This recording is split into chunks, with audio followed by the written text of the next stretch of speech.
गई। विष्णु जी के पहुंचते ही ध्रुव जी ने हृदय में एक अद्भुत प्रकाश हुआ। तो जैसे ही भगवान विष्णु ध्रुव बालक के पास पहुंचे तो उनके हृदय के अंदर एक अद्भुत प्रकाश हुआ। ज्ञान का जो प्रकाश होता है ना, वो अद्भुत प्रकाश होता है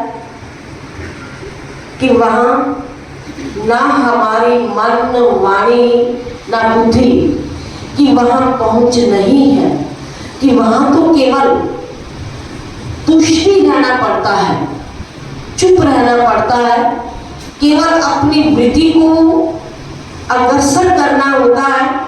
कि जैसे ध्रुव के हृदय में एक अद्भुत प्रकाश हुआ, उन्होंने नेत्र खोलकर देखा तो सामने लोगों के नाथ अपनी माधुरी मूर्ति से खड़े हुए हैं। ध्रुव उनके चरणों में लेट गया। दंड के समान पृथ्वी पर पड़े हुए ध्रुव भगवान के चरण को चूमने और हृदय से लिपटाने लगे।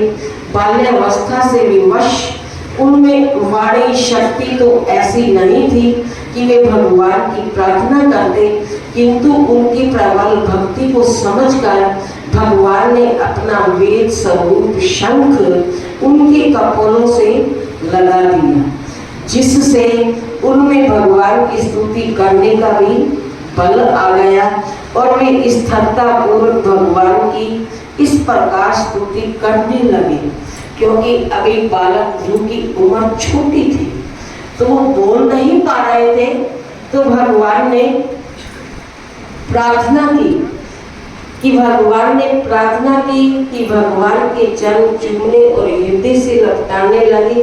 तो जब बाल्यावस्था से विवश उसमें वाणी शक्ति तो ऐसी नहीं थी, लेकिन कि भगवान ने कृपा की कि वेद स्वरूप शंख उनके कपोलों से लगाया तो उसमें बोलने की भी शक्ति प्रबल हो गई। तो वो अपनी सुंदर वाणी से बोलने लगे, भगवान की स्तुति करने लगे ध्रुव कि हे भगवान, आप एक होते हुए भी अनेक होकर कण कण में स्फूर्ति और चेतना का संचार करते हैं। कि प्रभु कि आप अपने भक्त के ऊपर कितनी कृपा कर रहे हो, मैं आपकी कितनी महिमा गाऊं, आपकी कितनी बढ़ाई करूं। कि छोटा बालक कि प्रभु की बढ़ाई कर रहा है, महिमा को गा रहा है, कि श्वास श्वास के अंदर स्तुति करने लगा कि प्रभु कि आप एक होते हुए भी अनेक होकर कण कण में स्फूर्ति और चेतना का संचार कर रहे हो। कि मेरे रोम रोम के अंदर आवाज किसकी आ रही है? भगवान विष्णु के नाम की। कि और ना कोई चाहत है, ना कोई दिल के अंदर अरमान है, कि केवल चाहत है तो आपके रिझाने की। सत्य असत्य ज्ञान अज्ञान सभी के मूल प्रेरक आप ही हैं और देवताओं में सर्वश्रेष्ठ होकर भी आपकी मानवीय क्रियाशीलता देखते ही बनती है। कि प्रभु आपके द्वारा ही प्रेरणा पाकर ब्रह्मा जी ने सृष्टि के विभिन्न सूत्रों को जोड़कर चराचर की रचना की। कि ब्रह्मा जी ने कि इस सारी सृष्टि का निर्माण किया, रचा। कि प्रभु कि आपकी महिमा तो प्रबल है, आपके द्वारा प्रेरणा पाकर ब्रह्मा जी ने सृष्टि को रचा। आपके अंश से उत्पन्न सृष्टि के जीव सब जीवों में श्रेष्ठ मनुष्य है। जब इंद्रिय लिप्सा में पड़कर आपकी मूल शक्ति को भूलने लगता है, तभी उनका अधपतन होता है। कि जब हम प्रभु को उस सरल शक्तिमान परमात्मा को भूलने लगते हैं, तो उस वक्त क्या समझे कि अब हमारा पतन है, नाश है। तो इस कारण मेरी प्रार्थना कि आप मुझे ऐसी सद्बुद्धि दें जिससे आपके चरणों में मेरा एक सा अनुराग सर्वदा बना रहे।